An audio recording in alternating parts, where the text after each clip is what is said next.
Hello అండి, welcome to A to Z voices.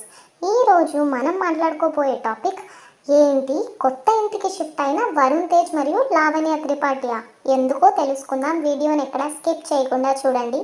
అలాగే ఇలాంటి బొచ్చెడు వీడియోల కోసం మెగా ఫ్యామిలీ ఫ్యాన్స్ అందరూ ఛానల్ని సబ్స్క్రైబ్ చేసుకోవచ్చు కదా. Mega hero Varun Tej present matka సినిమాతో ప్రేక్షకుల ముందుకు రాబోతున్నాడు. ఈ సినిమా నవంబర్ 14న విడుదల కాబోతుంది. ఈ నేపథ్యంలో ప్రమోషన్స్లో స్టార్ట్ చేసిన వరుణ్ తేజ్ ఫుల్ బిజీగా ఉన్నాడు.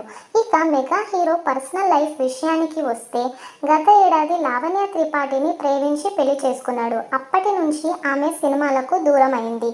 కానీ సోషల్ మీడియాలో ఫుల్ యాక్టివ్గా ఉంటుంది. భర్తతో అత్తింటి వారితో కలిసి వెకేషన్స్కు వెళ్తూ ఫుల్ ఎంజాయ్ చేస్తుంది. ఇక వీరికి సంబంధించిన ఏదో ఒక వార్త నెట్టింట్లో తెగ ట్రెండ్ అవుతూనే ఉంది. అయితే గత కొద్ది రోజుల నుంచి లావణ్య త్రిపాఠి ప్రెగ్నెంట్ అయినట్లు వార్తలు వైరల్ అవుతున్న విషయం మనందరికీ తెలిసిందే.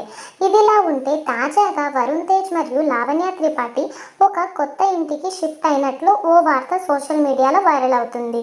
జూబ్లీ హిల్స్లో మాజీ ప్రధాని పివి నరసింహారావుకి చెందిన అపార్ట్మెంట్ను నాగబాబు రెంటుకి తీసుకున్నట్లు తెలుస్తుంది. అయితే దీపావళి సందర్భంగా కొత్తింట్లోకి అడుగు పెట్టినట్లు వార్తలైతే వైరల్గా మారాయి. దాదాపు ₹1,00,00,000 ఖర్చుతో వరుణ్ తేజ్ మరియు లావణ్య త్రిపాఠి ఇంటీరియర్ డిజైన్ను చేయించుకున్నారట. మెగా ఫ్యామిలీలో దీపావళి సంబరాలు ఈ ఇంట్లోనే జరిగాయని తెలుస్తుంది. డిప్యూటీ సీఎం పవన్ కళ్యాణ్ కూడా ఈ ఇంటిని సందర్శించినట్లు టాక్ అయితే వినిపిస్తుంది.